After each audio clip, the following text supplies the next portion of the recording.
என்ன பிரச்சனைகள் வந்தாலும் அவர் உங்களை நடத்த வல்லவர். காரணம், அவருடைய கரம் பராக்கிரமம் செய்கிறது. அது சாதாரண கரம் இல்லை. நம்முடைய மனிதர்கள் யாராச்சும் நம்முடைய கரத்தை பிடிச்சா அவங்க எப்போ அதை ரிலீஸ் பண்ணுவாங்கன்றது நம்மளுக்கே தெரியாது. ஒரு நாளில் கை விடலாம், ஒரு மாதத்தில் விடலாம், அல்லது ஒரு வருஷத்தில் கூட விடலாம். ஆனால் இயேசு கிறிஸ்து ஒரு மனிதனுடைய கரத்தை பிடித்தா ஆபத்தில் அவனை தவிக்க விட்டு வேடிக்கை பார்க்கவே மாட்டார்.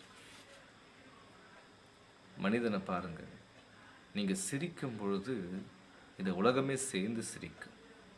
ஆனால் அழும்போது தனித்து தான் அழுவோம்.